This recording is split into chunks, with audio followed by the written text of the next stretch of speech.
UFC Sao Paulo. This is the weigh-in recap show, full card predictions, and the betting breakdown. Really looking forward to talking about each of the matchups on this card after seeing the fighters on the scales.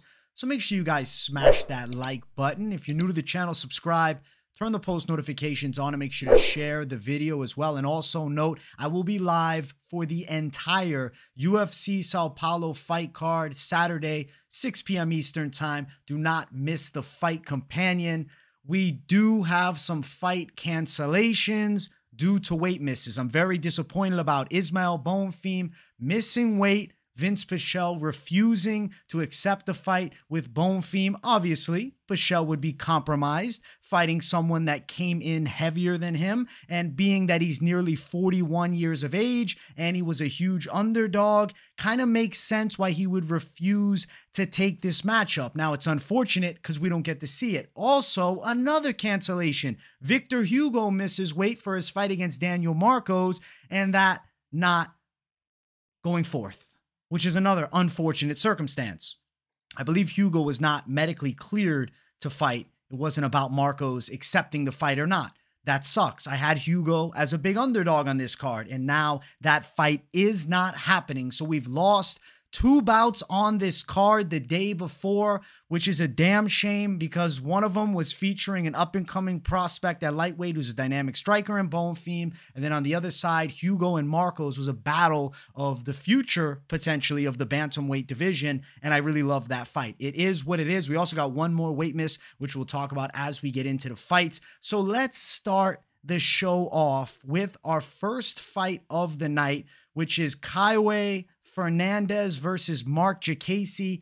Throughout the week, I have been picking Marc Diakiese to get the win, though I respect Kauê's kicking game. And when I did an early breakdown, I leaned towards Kauê because of his kicking skills. But after the off week, more time sitting on the matchup and investing time into it, I really feel as though Kauê is not going to have the gas tank to go along with Marc Diakiese, nor will he have the physical tools. I think strength advantage Diakiese, wrestling advantage Diakiese, punching power advantage Diakiese, and he's also an explosive and dynamic kickboxer to go alongside of that. I have a very hard time seeing Kauê Fernandes knocking out Marc Diakiese with a kick. So the pick is Marc Diakiese to get the win. Thankfully, both guys are on weight and they looked pretty solid on the scales. We'll check out the ceremonials because ultimately there wasn't much to take from the official weigh-ins. Both guys on point. There's Marc Diakiese looking absolutely jacked with the double middle fingers to the Brazilian crowd there. Kauê's got the abs, got the little goatee going for himself. He is taking on a blue and yellow haired Marc Diakiese. This could be mythical fighter Marc Diakiese at this point. He was Mr. Red Mohawk for years, and he went on, an unfortunate 2-fight losing streak as of recent. Changing it up, best decision ever. I think we got Marc Diakiese 3.0 when he gets inside of the cage with Kauê Fernandes, and I do expect him to get the win. I'm picking him to get it done by a decision. I respect Kauê's abilities and Kauê's one loss. He gassed in the third, and he got outworked on the ground, which I think is happening here. Marc Diakiese is a favorite. Minus 190 for Diakiese as the favorite to Kauê Fernandes is a plus 165 underdog.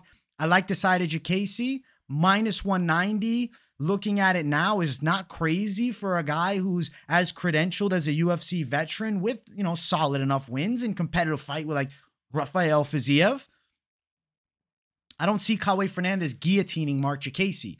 We look at Diakiese, he's been caught in some guillotines. Kauê Fernandes has 2 submission wins. I believe both are by armbar, so he's not Mr. Guillotine. I think Marc Diakiese breezes through him and cruises to a decision. We're going Diakiese on the scorecards, over 2.5, minus 165. I prefer Diakiese money line. He probably gets a decision though, plus 145 for Diakiese winning by a decision. And I expect an angry Brazilian crowd to start the night off with Diakiese getting his hand raised as the Englishman in Brazil over Kauê Fernandes, the prospect debuting. Too hard of a debut. Diakiese for the W. Let's keep running. Next fight. Montserrat Conejo Ruiz versus Eduarda Moura.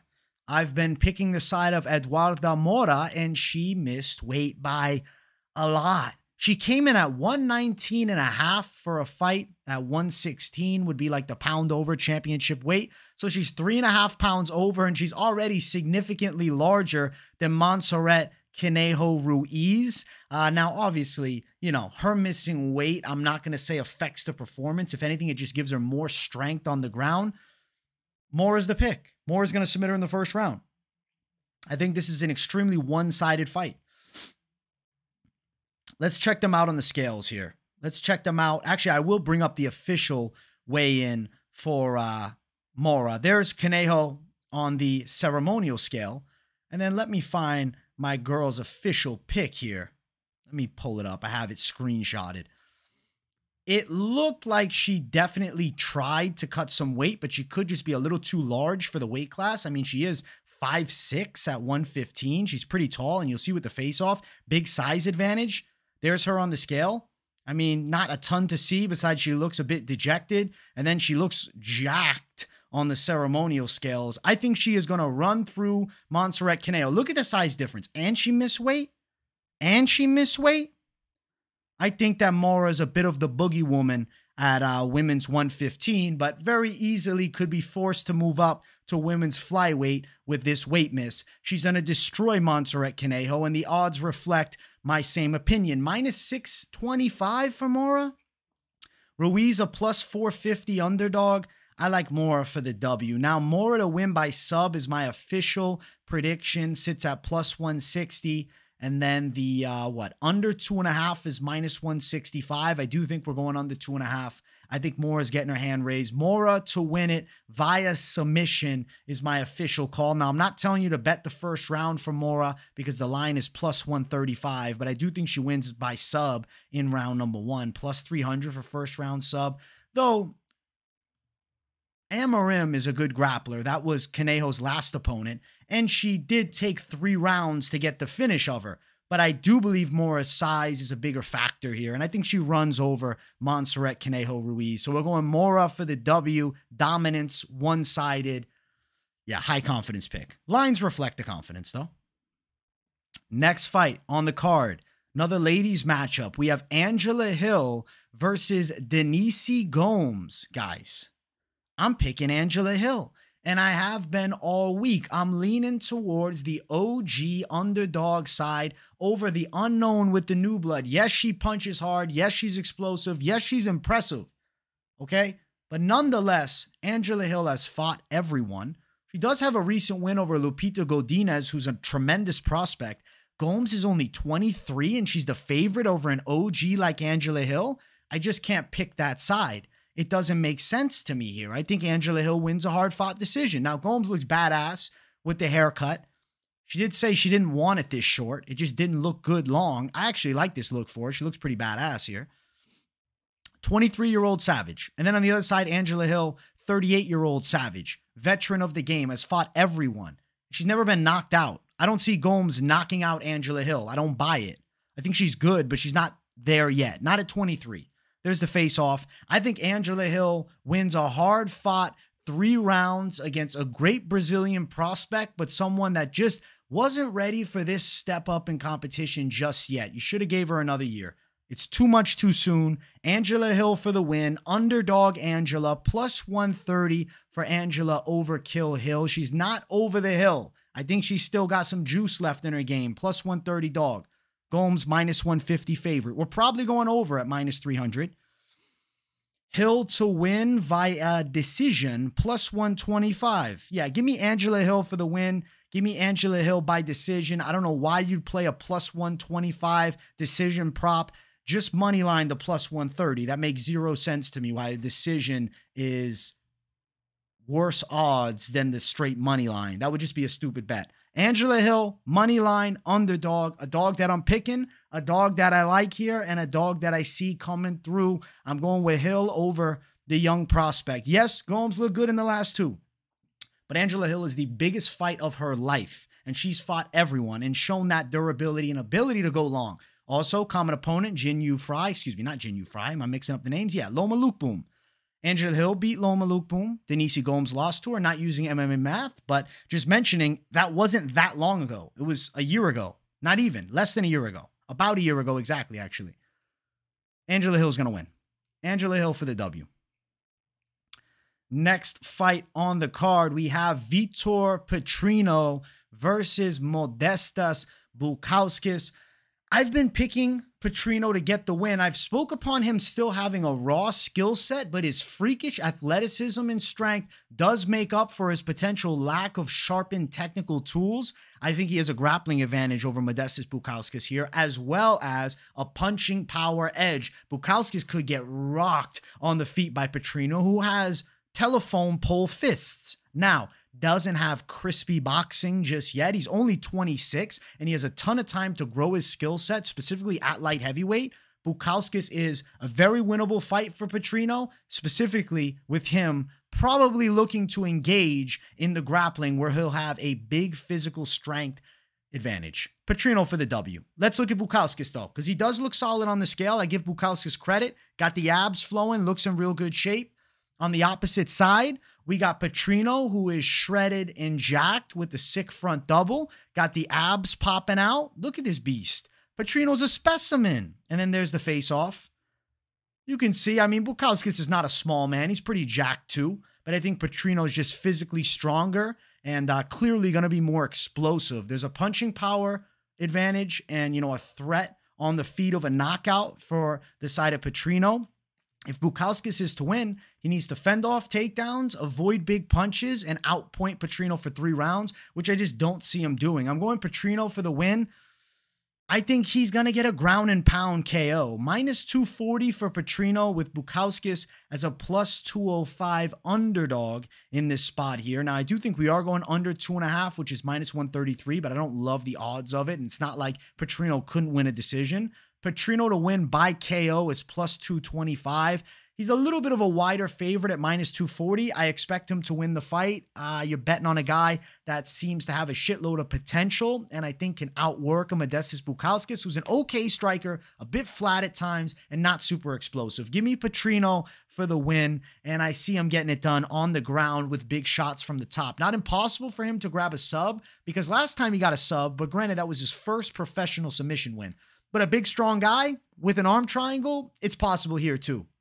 Petrino for the W, inside of the distance. I see him getting a finish. I think he's pulling it off over Bukauskas in this fight. I think he's going to be impressive. It's a step up in competition, sure, from the Marcin Pranchnios of the world. But at the end of the day, it's not like this crazy jump up in competition that's like unfathomable for the 26-year-old. This is a clear matchup in his favor that he's going to win. And I think they continue to build this Brazilian prospect. He's a problem in the next 2 years.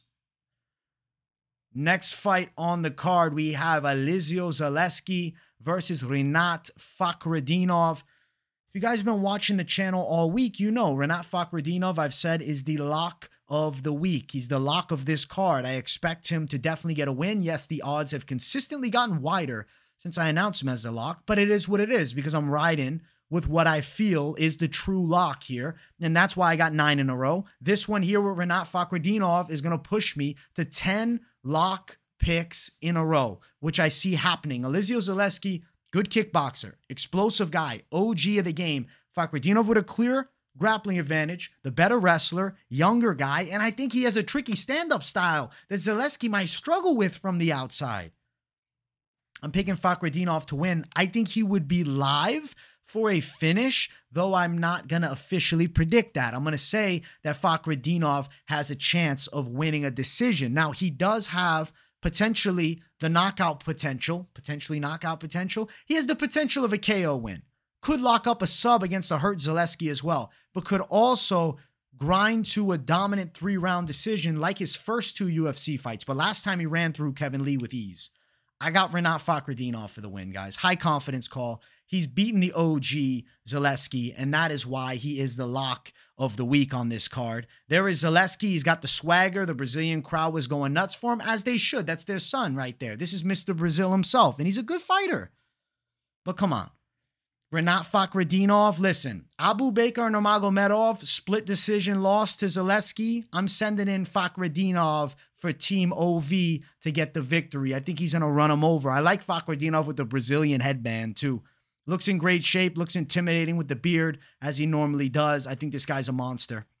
I think Fakhretdinov takes out the OG Zaleski, who nonetheless looks jacked. looks in real good shape, seems to be poised with confidence. So I got to give respect where it's due, but ultimately it won't matter. I think we're going to see a win for Fakhretdinov. And I've said, I think he's one of the more underrated fighters right now in the welterweight division. And with a win here, he's going to be 4-0 in the UFC and really working towards the rankings, especially if he gets a finish.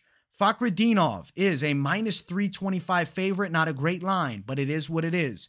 Plus 275, Elizeu Zaleski. I think Fakhretdinov's winning the fight. Over 2.5, -120, not touching the over. Yes, money line's a little wide. Ultimately, I think you could parlay it up with something else. We'll talk parlays at the end. I think I got a nice parlay to potentially consider. But Fakhretdinov is the lock of the card. And -325, sure, it's a little wide, but it's going to hit. It's going to push me to 10 in a row. Fakhretdinov at plus 185 for a decision. Not telling you do it. Knockout plus 275. Not telling you to do it either. I like Fakhretdinov straight to win. -325 is not as good as it was earlier on last week. Like around the -270 range is a lot prettier. But ultimately, a win is a win. And I think Fakhretdinov's going to end up getting it done convincingly. Dominant fashion. Fakhretdinov for the W. I will say decision, but finish is live here. Next fight on the card, it brings us to our featured prelim, which is also a short notice replacement bout. It's Elves Brener versus Kaynan Kruschewsky, who stepped in on like 3 days notice to fight, replacing the side of Esteban Ribovics, who originally was fighting Elves Brener. I was picking Brener then. I'm picking Brener now, specifically Brener, to get a finish. I think he has a live chance for a submission, especially against Kaynan coming in on short notice. I think the second and third round, it's all Brener. I think Kruschewsky's got 7 hard minutes and then downhill, crash, goes to shit. Brener will consistently move forward and he never gives up on himself. He stopped Garam Kutateladze in the third round. That was a huge W. He's got power in his hands. He's got consistent forward pressure and he's got strong grappling. He's a shoot their box Diego Lima fighter. The win is for Elves Brener. He's getting it done. Brener for the W. Brener for the win. All right, let's look at the scales here. Elves Brener. Well, first we got Kruschewsky, who looks a little soft around the midsection, but what do you expect for a guy coming in on short notice, right? Nonetheless, you'd expect this. He's not going to be shredded to the gills on short notice. It's just not going to happen. Elves Brener looks pretty solid. Gave up the blonde hair, rocking with some slashes in his hair, as is Kruschewsky with the lightning bolt on the opposite side. Battle of the savage haircuts. I got to lean towards the back tattoo for Elves Brener over the sleeve for Kruschewsky. I don't know what this rope is around him. Might be like a traditional rope. Maybe he's somewhat of a native tribe in Brazil. I don't know for sure. But ultimately, I think it looks cool. Doesn't matter at the end of the day. Elves Brener is going to beat him in the fight. Elves Brener for the win. Picking him to close out the prelims with a finish and an impressive finish. Looking at the odds, Elves Brener is a -211 favorite, a deserving tag for somebody who's already got UFC experience and is on a full camp. Plus 181 for Kaynan Kruschewsky, who's got the balls to step in on short notice, and he's a solid striker. He's pretty good. At times, I feel like he's a little stiff and upright. I can see Brener cracking him over the top, and I can see Brener outworking him in the grappling, and we got short notice. It's everything favoring Elves Brener for me. Inside distance, Elves Brener plus 125. I believe that. Under 2.5 rounds, -200. I believe so. Brener to win by submission, plus 160. The KO is all the way up at plus 480. It wouldn't be insane for him to get a knockout, but I'm kind of feeling sub. But then I'm like, keep it on the safe side with a plus 125 inside distance, or just money line it between these two savages, ultimately picking the side of Elves Brener to get the win. I see him beating Kruschewsky. I like Kruschewsky's game, and I think he's got UFC potential, and I really got a lot of respect for him jumping in on short notice, but this is a really hard fight to have zero camp for. He's in trouble when the cage door closes. Brener for the finish in this fight to close out the prelims.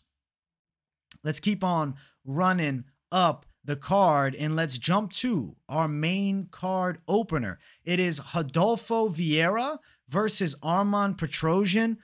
Guys, if you haven't yet, make sure you smash that like button. And if you're new to the channel, subscribe. I'm picking Armen Petrosyan. I'm going with the kickboxer. Striker versus grappler.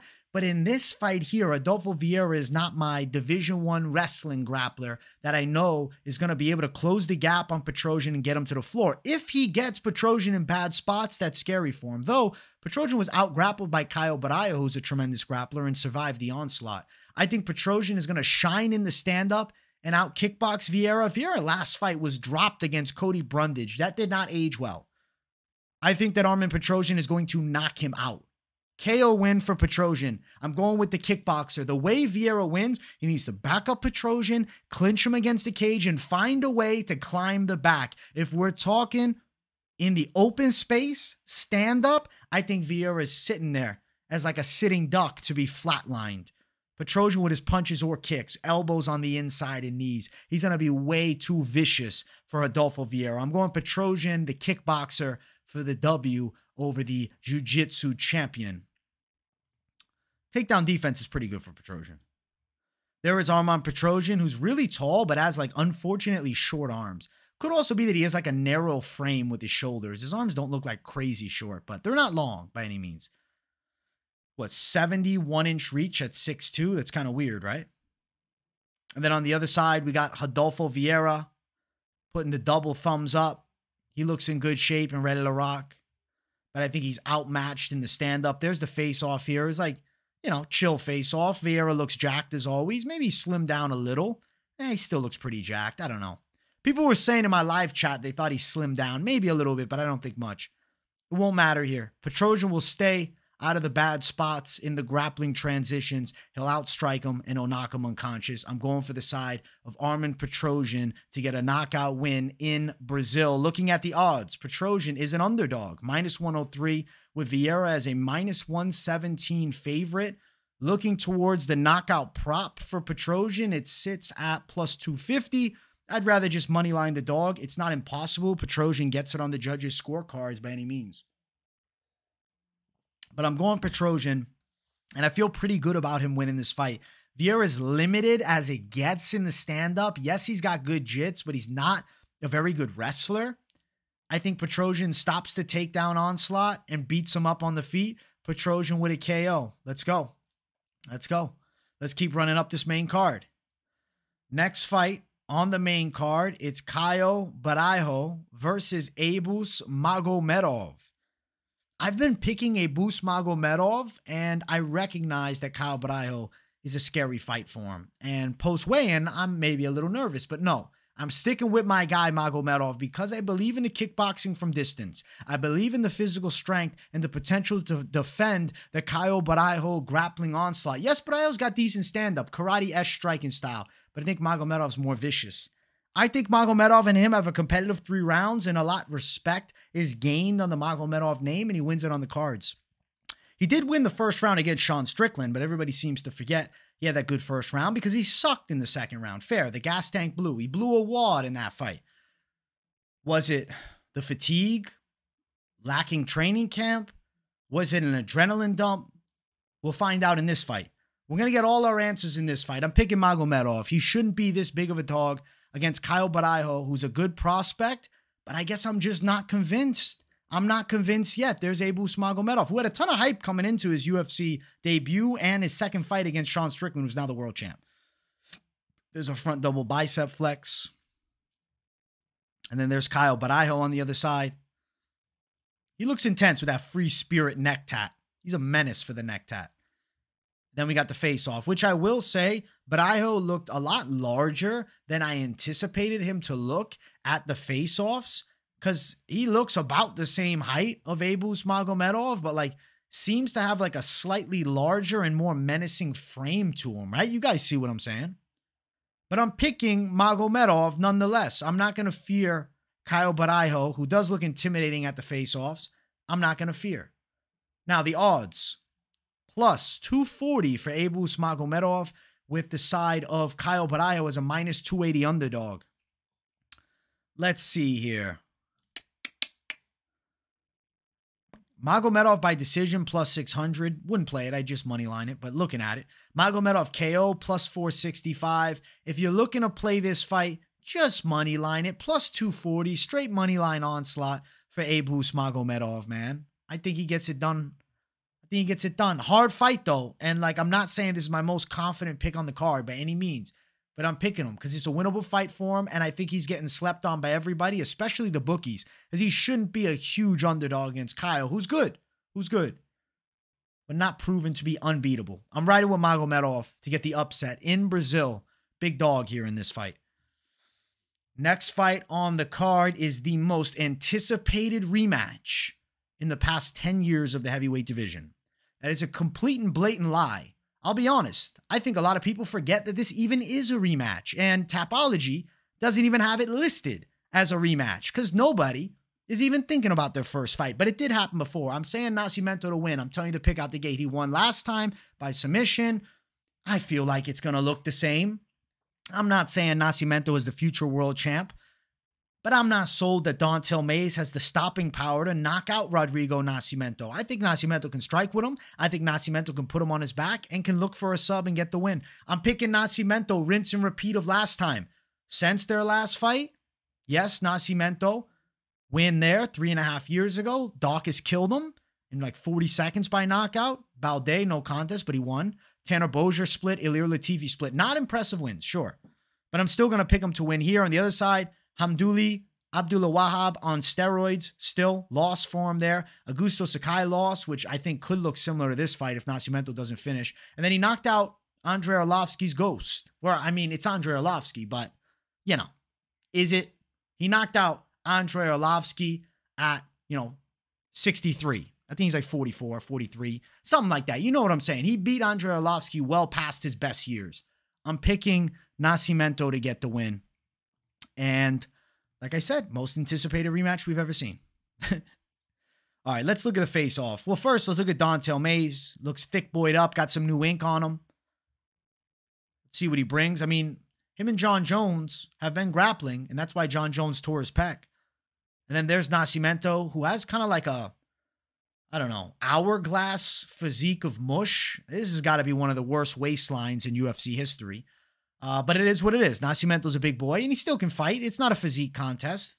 If it was, I mean, it's not like Mayes is levels above, but he's definitely losing. Then there's the face-off. Mayes looks pretty tall. Nascimento's not only 6'2". He's got to be at least 6'3", 6'4". There's the face-off between these two. They run it back. I mean, Don'Tale Mayes looks scarier than Nascimento, and like it wouldn't blow my mind if Nascimento is really bad and Mayes has gotten just a little bit better and then Mayes sleeps him. But like that's not a hill I'm willing to sit on. I'm not willing to say, yo, I'm going with the dog Mayes. I've fumbled the bag picking Don'Tale Mayes as a dog before, so maybe it's some of that bias, but I got to go with the guy that won the first fight. Nascimento's a minus 200 favorite. Yes, I'm not into the bet at all. Plus 170, Don'Tale Mayes. I mean, he hits kind of hard. He could get a knockout, maybe. I'm picking Nascimento to rinse and repeat. Submission again. Nascimento submission. Plus 200. Nascimento decision. Plus 260. I'll say Nascimento beats him again. It's submission or decision in all honesty here. Could see him getting the sub, though, and that'd be good for Nascimento's career, but you and I both know we could see a grind-heavy, boring decision. We'd probably go over 1.5. Definitely over half a round at minus 1,000. What great value there, Bovada. Yeah, Nascimento's the pick, but let me just move on to the next fight. This is just a weird rematch. Nascimento for the W. Hopefully it's a fun fight, though. I really look forward to the potential of this being a scrap, but right now I'm not hyped for it. Next fight. Co-main event of the evening is Gabriel Bonfim versus Nicholas Dalby. I've been picking the side of Gabriel Bonfim to beat Nicholas Dalby, and I'm confident that he can win by finish. I'm going to say he locks up a neck and gets a strangle here, probably a guillotine. Dalby was finished once, and his fight that he lost was overturned to a no contest. It was against Jesse Ronson a few years back. Since that time, I mean, Dalby's been able to get some wins, 3 in a row for him. His most recent loss is the decision loss to Tim Means. Dalby's one of those always tough outs. So for Bonfim, this is a great test for him because Dalby has been around for a very long time and is truly a high-tier gatekeeper inside of the UFC. If you beat Dalby, you're ready for the higher level guys. I think Gabriel Bonfim's got the tools to beat Dalby, and I'm going to predict that he finishes Dalby as well. I can see him outstriking him and threatening with the sub. I'm going to say that he gets a submission. Let's look at Dalby. There he is. Looks jacked. Looks jacked. On the other side, Bonfim. There he is. Looks solid. His brother missed weight. I don't think he's too affected by that, though. His brother's fight's off the card. I guess it kind of takes pressure off, if anything. There's a face-off between these two. I mean, Dalby's intense looking. This is like a good guy to send into Brazil to challenge this kid. But I think Bonfim defends his unbeaten record, defends his native country, and I think Bonfim takes out Nicholas Dalby, the extremely tough gatekeeper. Minus 625 for Bonfim, who I think is a dangerous prospect. Beat Trevin Giles by sub last time, Munir Lazez before that, and made them look relatively easy. Plus 450, Dalby on the opposite side is a huge underdog. More of a decisionator, though, and I can see Bonfim just outworking him, too, if it had to be done. But he's probably finishing him. I'm calling sub for Bonfim. Bonfim, sub, plus 125 for Bonfim to win by submission. Yeah, I like Bonfim here. Under 2.5, minus 220. Probably goes under. Bonfim for the W, minus 625. I got to go this side of Bonfim for the win, guys. I see him getting it done. I think he pulls this one out. Bonfim, victory, beats Nicholas Dalby. And that's the call. With confidence, too. With confidence, too. And still undefeated, 16-0. Let's jump to the main event of the evening. If you guys haven't yet, make sure you smash that like button. If you're new to the channel, subscribe. Jailton Almeida versus Derek Lewis. Crossroads fight. Jailton Almeida is going this way in the division. At best, Derek Lewis is trying to maintain his position as a ranked contender, but I think Jailton Almeida is a horrible matchup, especially Derek Lewis taking it on short notice, which I'm glad he took it, right? It's great that he's stepping in, but it's an extremely low percentage victory for him. Like his low-ass chances, I think extraordinarily low. Stylistically, it's a nightmare matchup. Jailton Almeida is levels above him in the grappling. He's a freakish athlete. He's also the younger guy.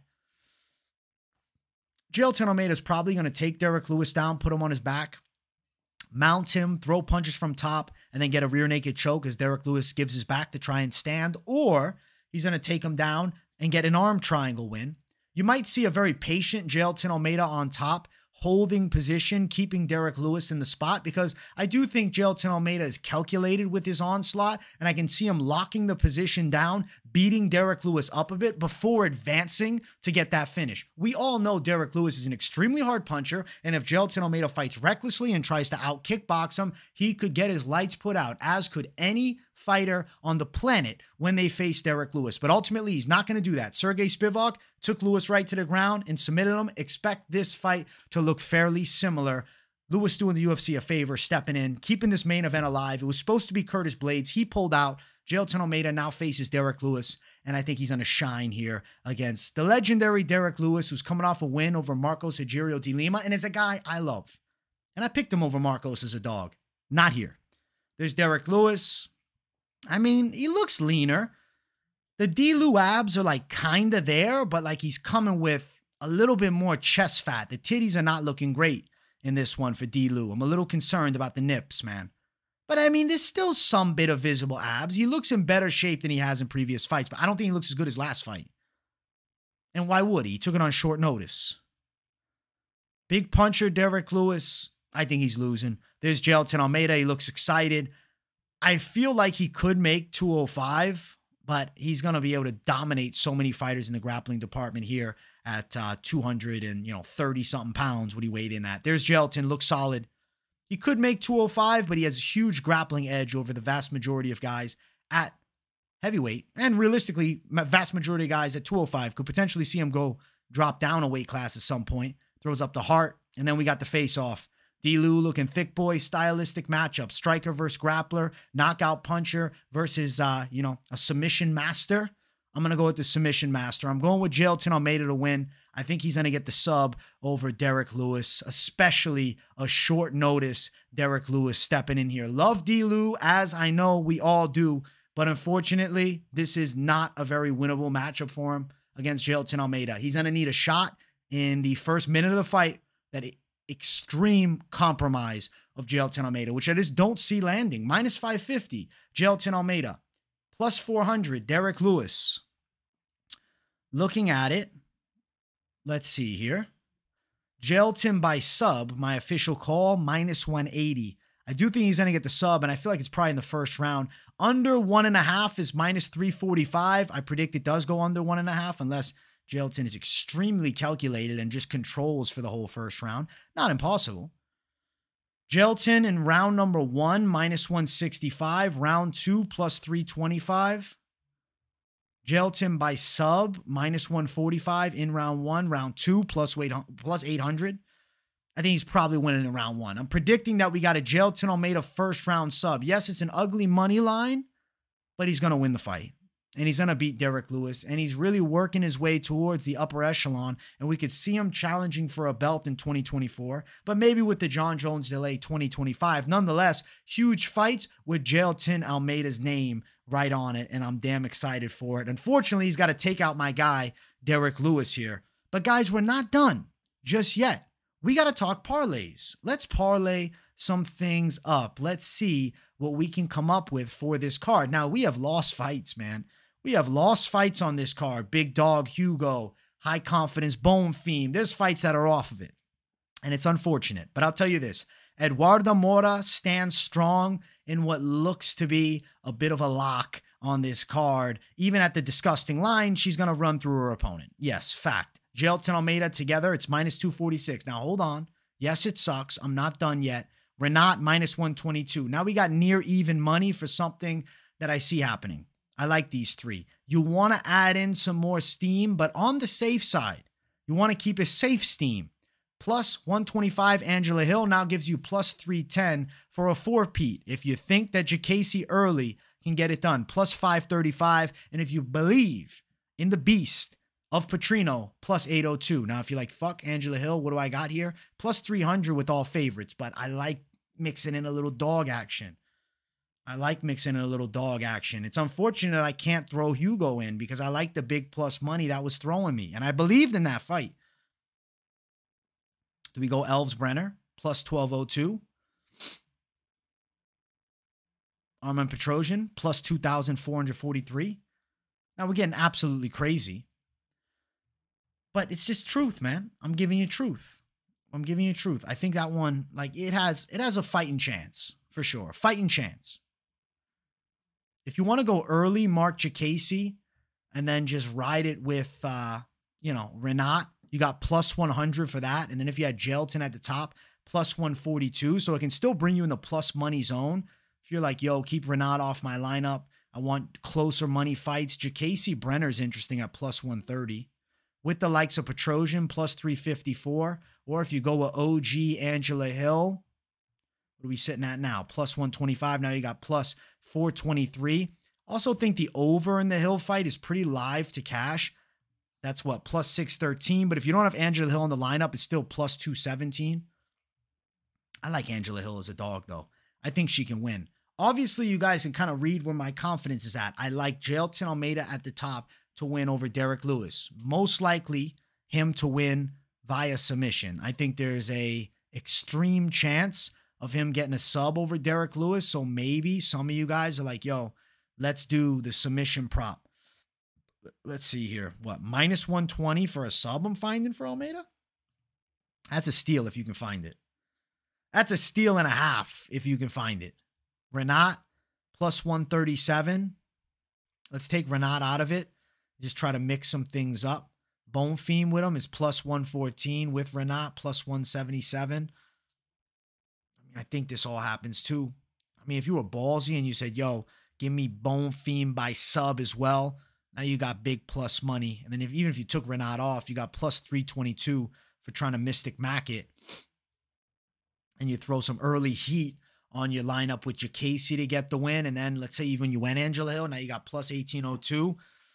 Be cautious with playing props in your parlays, especially. Parlays are risky enough. Now you want to leave it with props, you're even crazier. But Renat, Jailton Almeida makes a lot of sense. Jailton Almeida, Eduarda Moura, and Renat, the trifecta makes a lot of sense. And then from elsewhere on, obviously you're looking to add steam and try to hunt to, the more value side of things to deliver yourself some bigger plus money as opposed to, just trying to chase confidence only. But at the end of the day, I like the confidence that I have.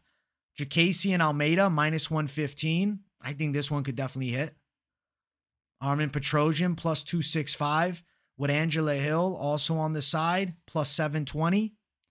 We got balls on the slate. We got balls on the slate. Plenty of ways to play it, but be, cautious with your bets. Be cautious with your parlays. I say it every single show. I say it every single week. But guys, I got mad love for each and every one of you. I hope you guys enjoyed the weigh-in recap show. Definitely let me know what you thought of the picks in the comments down below. If you got nothing to say in the comments, but you just enjoy the content, drop a W in the chat to boost the algorithm for your boy. Looking forward to seeing my people for the full card fight companion tomorrow at 6 p.m. Eastern time. So don't miss that. Smash the likes here if you're brand new, subscribe, and turn the post notifications on. Don't just leave them on personalized. Put them on all so you don't miss a video, because I got daily content dropping on the channel covering the best sport in the world, mixed martial arts, and you don't want to miss a thing. Thank you guys for tuning in. Much love to each and every one of you, and I will see you all in the next one. Peace, everybody.